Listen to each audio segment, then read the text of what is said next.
Alright everyone, we're back for the TacTeam set review. It's just going to be me this time around, and we are going to be talking about Final Fantasy. Um, this is going to be the first Universes Beyond set that's legal through standards. Uh, I think the set has some interesting cards, but overall the power level is low. So you're going to see me talking about a lot of cards that I think have a good chance of seeing play, especially post rotation. When the power level goes down, maybe we go through a banning.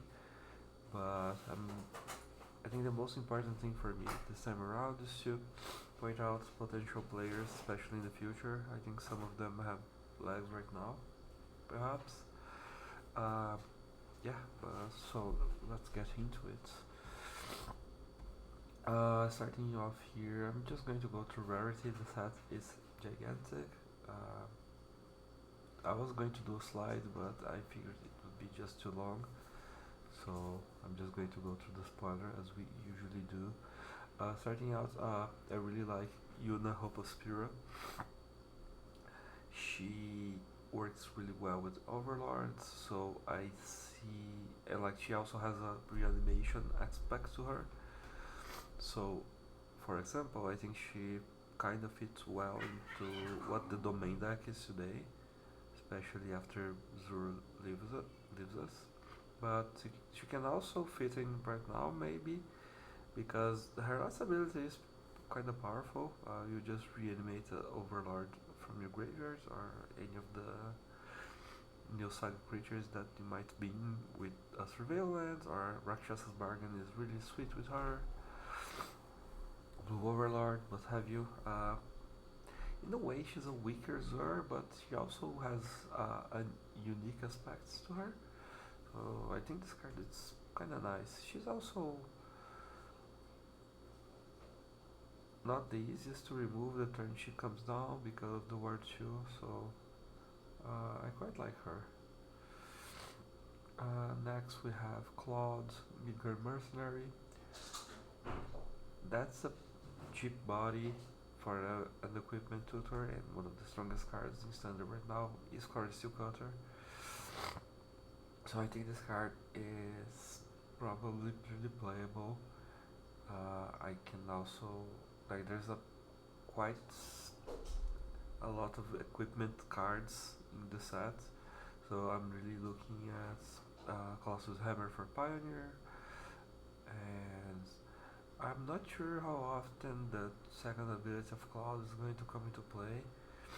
Technically, it's something that works well with swords, like sword authorities, things like that, but swords are usually not super good standard. But like how, because of how good Steel Cutter is and how good it is even in multiples, uh, you're just going to be grabbing that every time. Maybe a Basilisk Scholar now and then, but I really like Cloud for that reason. Next we have Sephiroth Fable Soldier. Um, the sacrifice decks, I have tried to make sacrifice work a lot of times in standards, but it really felt like they lacked a payoff. Like, what am I? Why am I sacrificing all my creatures?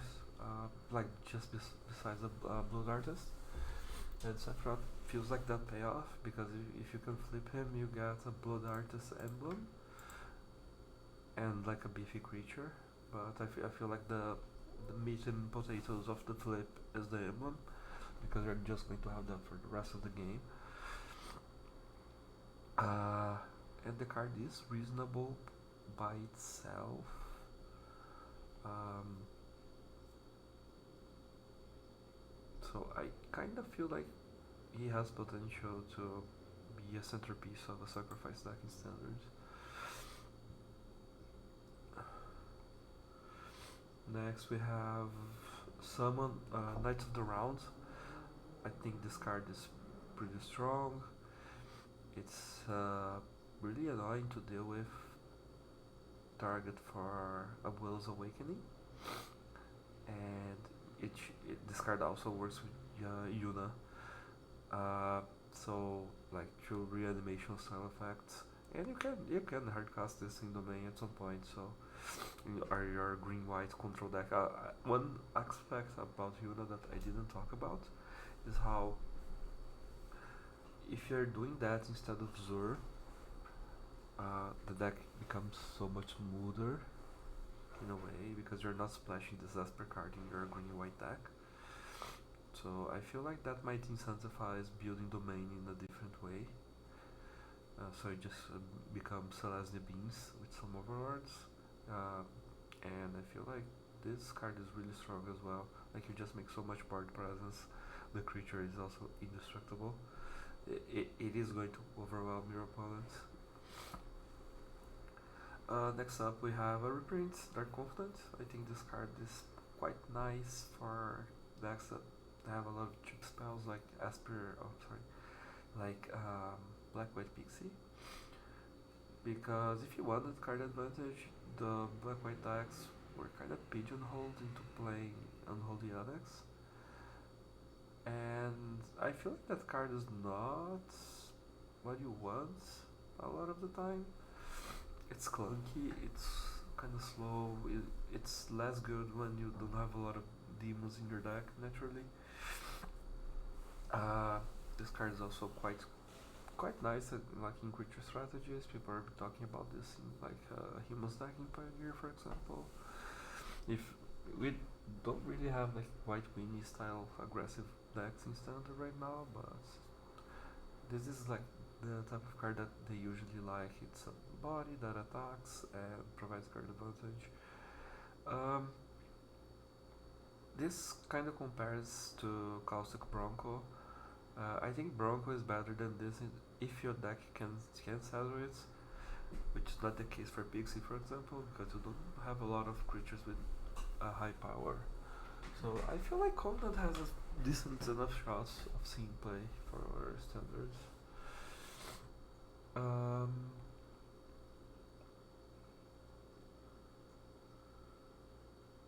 uh,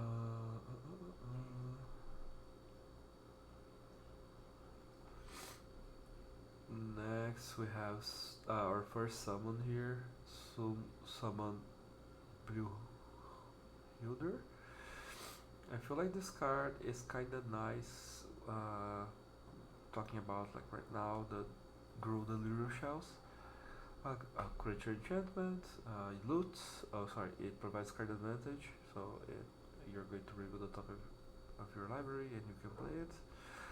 And the second and third mode are really cool because when your deck has Fear of Missing Out, giving your creatures haste is suddenly very strong. It's also cool with a Baron Hoculus if you're trying to do that somehow. Um, I feel like this is a neat little player for sure. Helps you achieve the Lyrium easily. Yeah.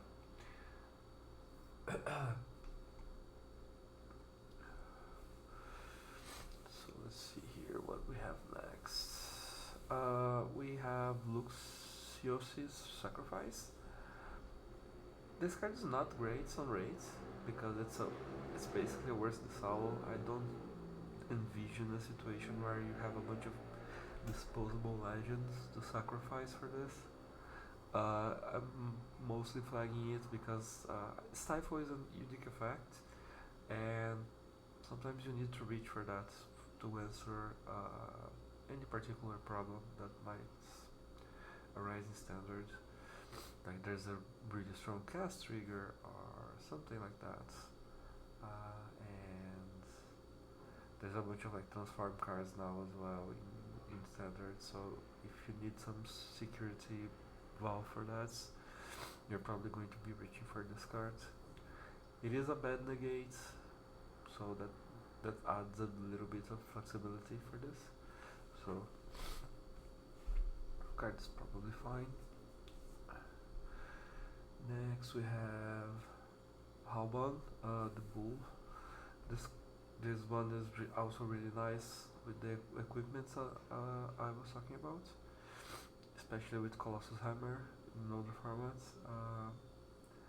It's going to be probably game winning if you manage to attach a hammer to this and attack. because they're maybe taking the 12 and to target this they need to pay 12 more, which is really crazy. It's, I don't think that's going to be a thing, but technically you could go hammer on turn 1, Arena of Glory on turn 2, hit them for 12 and they're basically dead. They can never interact with your creature again, which is kinda cool.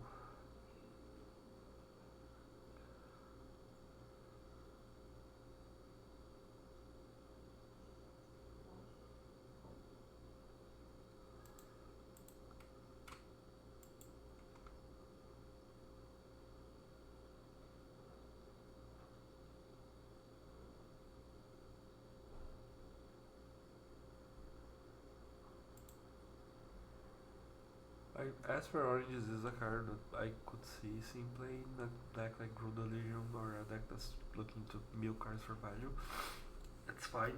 It's fine. Like the it's funny because the front side of this does nothing, right?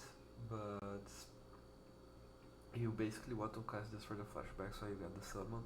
So if you ever need to cast this, it will feel pretty bad. But if you are discarding the cards for value, you're doing some self milling. This is probably quite good as a one-off.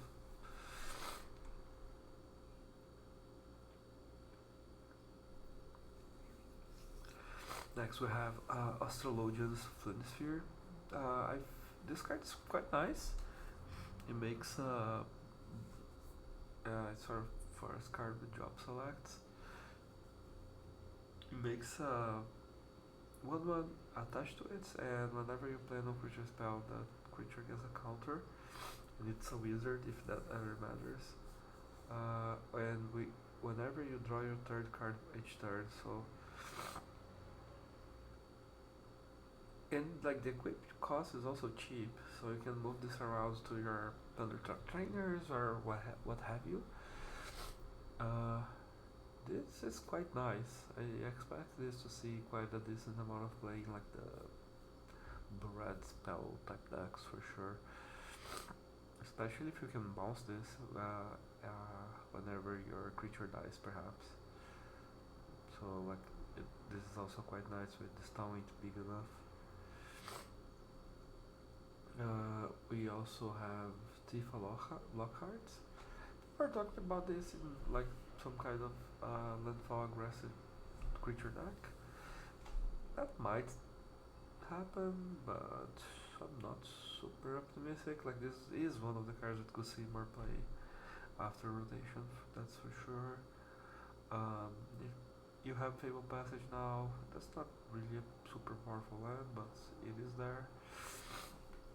I don't think that the dreams people have of like just doubling and doubling the power of this creature and killing people on turn 3 are super realistic.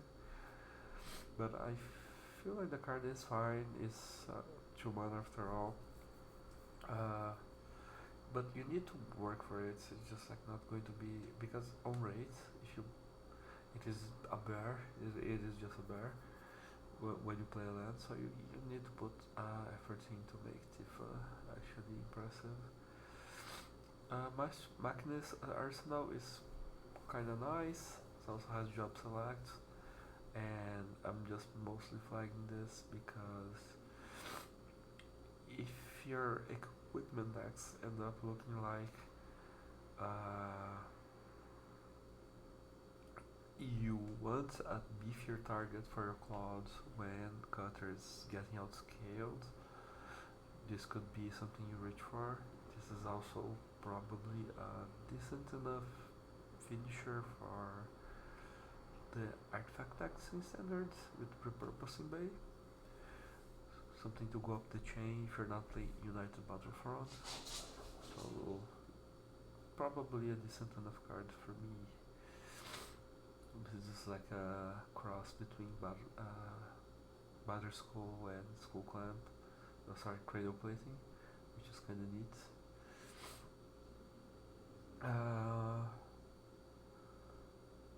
The crystals could see play. I didn't talk about them. They could see play if the situation is right for them. Um, Mostly like some kind of storm combo deck. I could see the Darkness Crystal seeing play because that's a kind of controlling card. Sometimes there is like this uh, mono black control style deck in standards that people like to play. The static is relevant. It is going to act as a stabilizer for you, a way of interacting with cards like Enduring Innocence, perhaps. And it also wins the game for you eventually with the 6 mana ability. So I feel like this is one of the most playable ones for constructives. Just as a fair card, if you're playing any of the other ones, it's probably because you're trying to abuse the cost reduction. So here there's the green one because the abilities are kind of weak. Like the green one is hardened scales, but for 4 mana that's usually not what your counter decks needs to work. The white one doubles your life gains, like okay, and the blue one muse, which is not great either. I feel like if any of the crystals we play because of their text, not just the cost reduction, is probably going to be the black one because black gives you the support to slow the game down and really makes it to turn 6 and start putting creatures into play with this. Next we have Ultima. I'm kind of excited for this because, especially looking at Sandra right now, Temporary Lockdown emerged as a great answer to Core Steel Cutter, but the meta game has adjusted, players have adjusted with mouse spells, and it's not such an effective card anymore at containing Steel Cutter. And Ultima really deals with the problems, because you're going to be cleaning the board, no more cutters. This also has the quirk of in the turn, so it's nice against some creatures that simply here and there, like an Enduring Innocence and most commonly Enduring Curiosity these days. So I think that like this is a card that I would be excited in playing in the main and Blue-White Control again. More expensive super because it deals with your problems for good. Because temporary lockdown, once people have adjusted to it, it becomes this really troublesome permanence you have to try to protect. So yeah, I really like Ultima. Next we have Eric Gainsborough. I'm mostly picking this as a card that could see play in farmers with Walking Ballista, because this plus Walking Ballista and Agatha Soul Cauldron is infinite damage, basically something like the Heliod combo. It requires an extra piece, but I feel like this creature is more useful than Heliod. She's easier to interact with for sure, but I mean it's not a super hard to assemble combo, so I feel like she should be at least mentioned.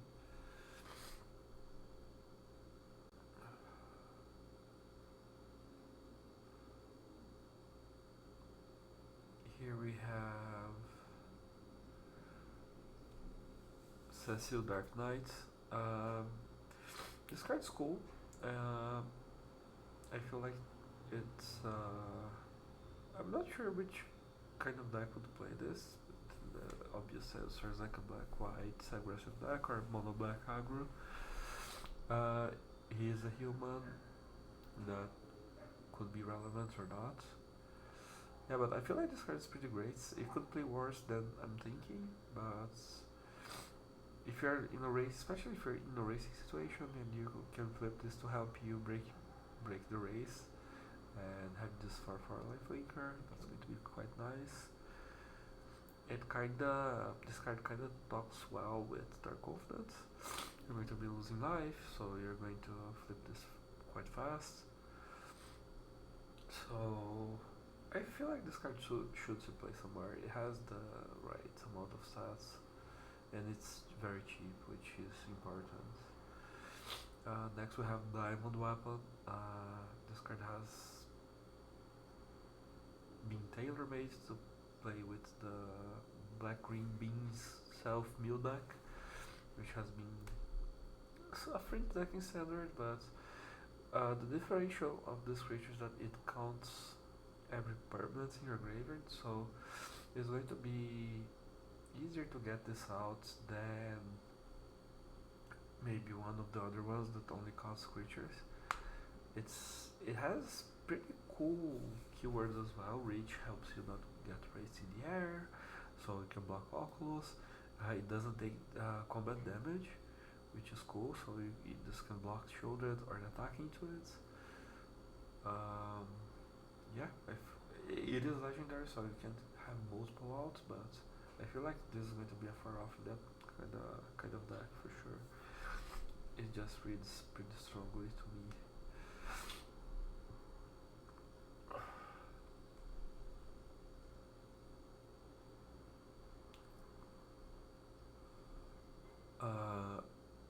This one is kinda cool, the Demon Wall.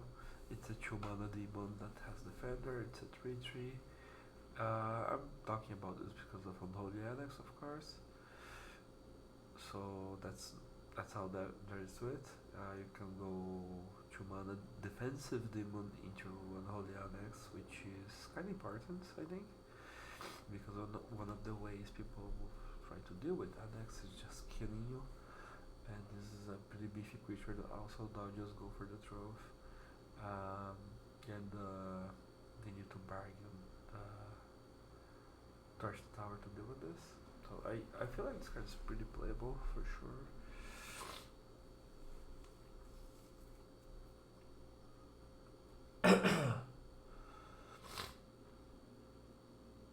Restoration Magic is a cool variant of like the 1-mana protect my guy card that we always see these days. You can scale up in the late game to protect everything, so yeah, I feel like this one is probably one of the best we have seen so far because of that. The way it scales into the late game. Swallowed by the Leviathan is a cool counter spell. I really like this because it's a hard counter that's a single blue. So you would be interested in playing this if your deck has either interest in milling cards, so this is a counter spell you could play in Domini, or if you're a multicolor deck that's interested in playing a counter spell and maybe 3 steps ahead it's too steep for you. So that could be pretty interesting.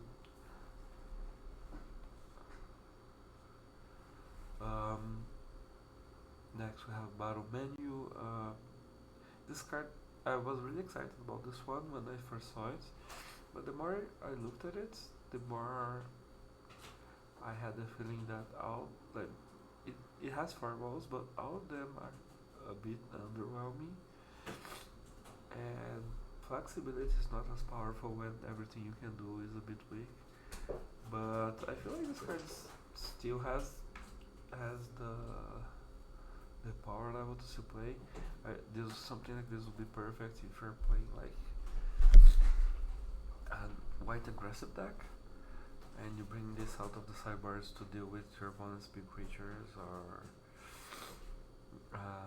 let's say like they have Shoulder in their deck, and you brought in this removal spell, but the problem with bringing removal spells sometimes is that you draw too much removal and not enough creatures to pressure them, and this provides you with the creature, which is more important than it would seem when they're trying to play this kind of strategy.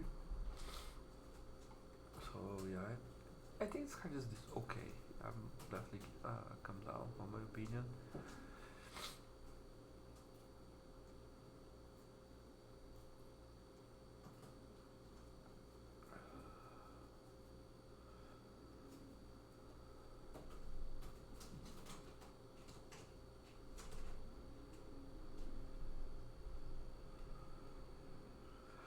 Stolen Uniform is another one I want to talk about. This basically reads one mana, attach your Colossus Hammer to a creature in blue. We previously had this effect from Pioneer in whites, and you needed to do this to a warrior. So I feel like this opens up just more possibilities to do that.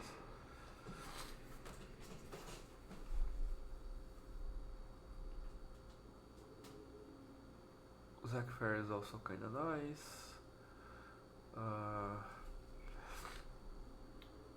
It's a protection creature that kinda transfers your equipment. It's also a legend for 1 mana, for like mouse summer purposes if you're trying to think about that. Yeah, basically that's kinda it. You can you can manipulate counters and manipulate equipment with this. So it's going to be pretty nice with hardened scales and hammer, stuff like that.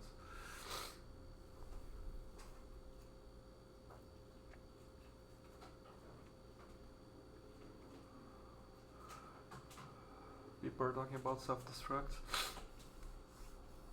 in the context of Mono Red Leyline.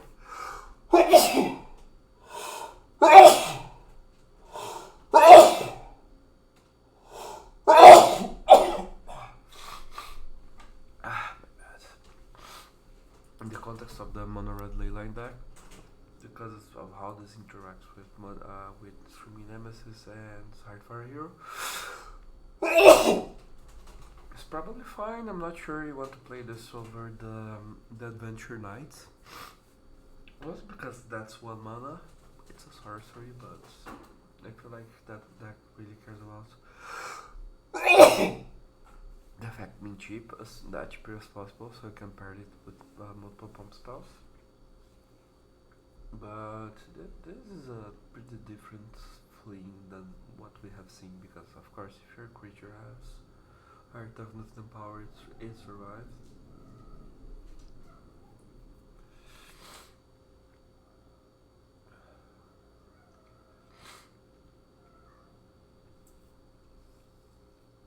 Next we have Phoenix Down. This card is interesting.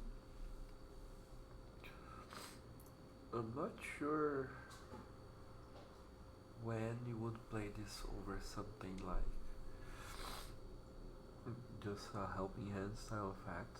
This obviously is like you would need a way to take advantage that this is an artifact, which is tough because you can't loop this because it exiles itself with Emery, for example.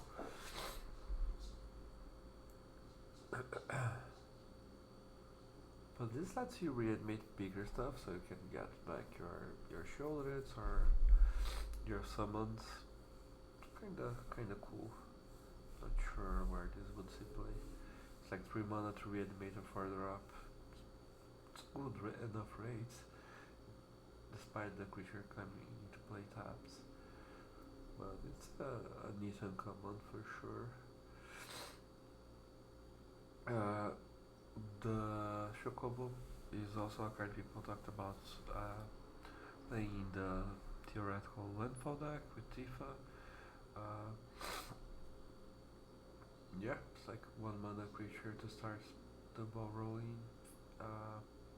Grows pretty fast. If that deck is a thing, this is going to be a 4-off in it.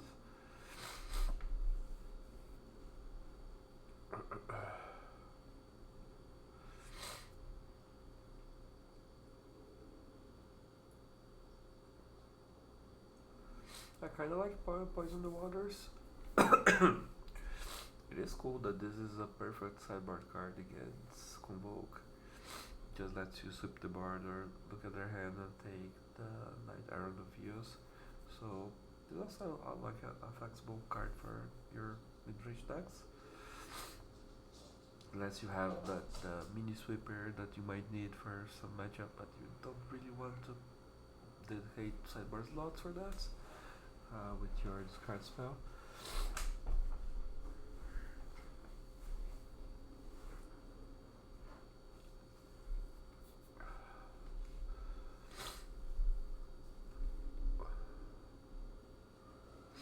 Match attacking infantry is interesting. This card is going to be probably fine. The issue is that Glypho Demolition is going to rotate, otherwise I think this card would have been quite nice in the Convoke pack. I'm not sure this would be better than Nesting Bots, but it's kinda cool that it searches itself. Cards like this have seen play in the past. If your deck has the ones for a bunch of one drops, this card could be good. Resentful Revelation is a card people have been talking about. Is Black Strategic Planning flashback. So Strategic Planning is a card that sometimes sees play, and this should not be overlooked.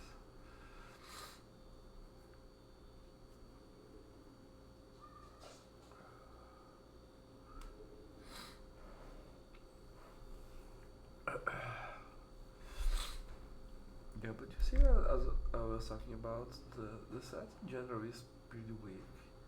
I feel like a lot of things that I'm talking about, like could see play, might see play here. If things line up right, you could see play there. There's not that many cards that like pop out as pretty interesting and exciting to me. Suplex is another one of those. It's sorcery braid, but it has exile in both modes.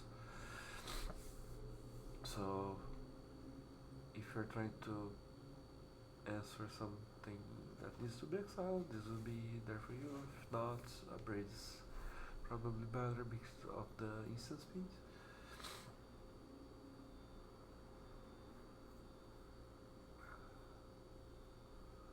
So moving on to the multicolor cards, I feel like the VV is probably the most hyped card from the set. This card is going to be really good, or it's going to do absolutely nothing. I am a bit skeptical myself because the turn you play this, it doesn't do anything. It is very threatening when you untap, but I feel like that's a high bar to clear, especially for a creature that's not difficult to remove at all. Yeah, I'm skeptical about this one. People really seem to believe in it, but I will hold my judgment for now. But if you're trying to build a deck with this, you're probably want model spells or cards that are cheap that have mana sinks. Like the first one that comes to mind is Storm Chaser's Talent, because you need to have a place to put all this mana on that you're theoretically generating with VV. So look towards cards like that.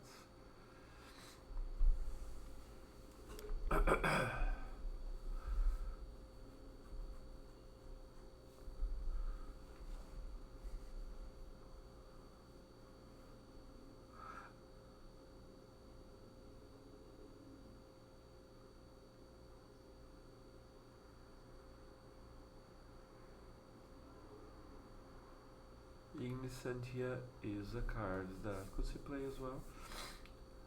Versions of this card in the past have seen play, and they have been 3 mana 1/1. So this card kinda has pedigree, maybe. That if I could use that word for seeing play.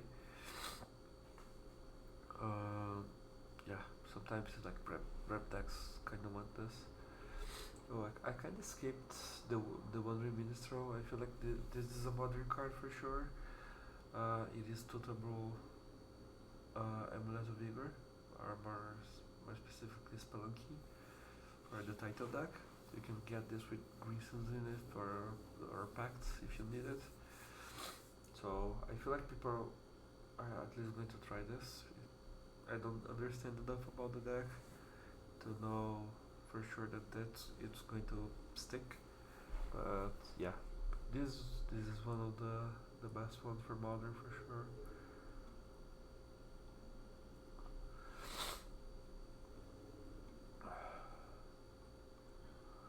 So into the artifacts, we have summon Bahamut. So Bahamut is kind of nice. It's a nice reanimation target, both for Yuna and the Will's Awakening. It's kind of cool.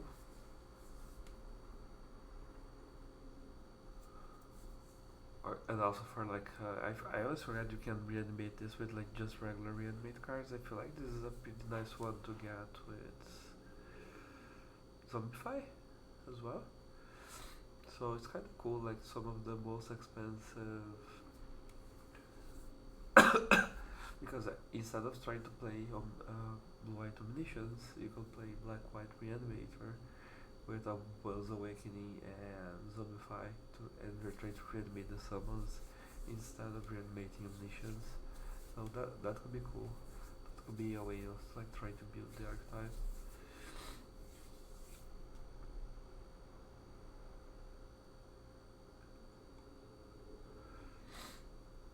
So onto the lands.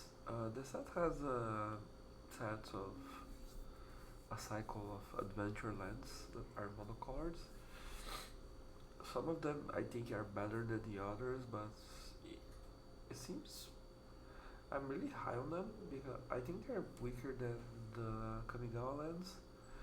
Because since they come into play tapped, there is some cost of adding them to your deck, and the effects are a bit synergistic in some of them. So, but it's not so bad. I think that these lands are extremely powerful, and I feel like if you're playing two colors, you're usually going to play one of them unless the effect for you is totally useless. Like if you're playing black and you don't have any creatures, you're not going to play Midgar. But usually that's something black decks have. So, and it's even better if your deck, if your deck creates fodder for this, for example, and like if you're playing Picture of the Schism or you're playing Spyglass Siren, this card already does its job for you. Limbo is also like this effect is not super splashy, but it's free on your lands.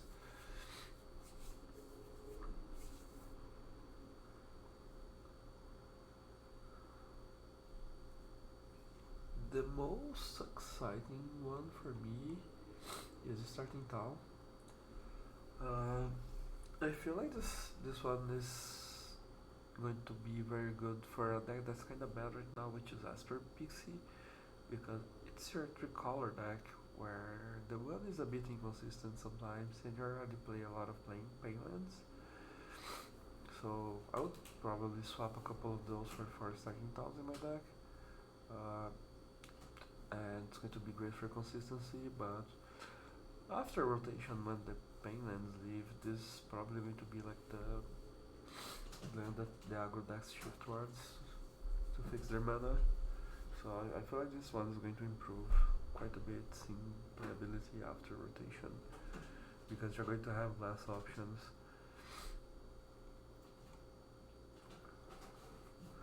Yeah, and that's it for the Final Fantasy reveal. As I said, the set is honestly pretty weak for constructed. A lot of the cards are just too conditional or too gimmicky to work. So I don't expect like a lot of them to see play, especially like the most splashy ones.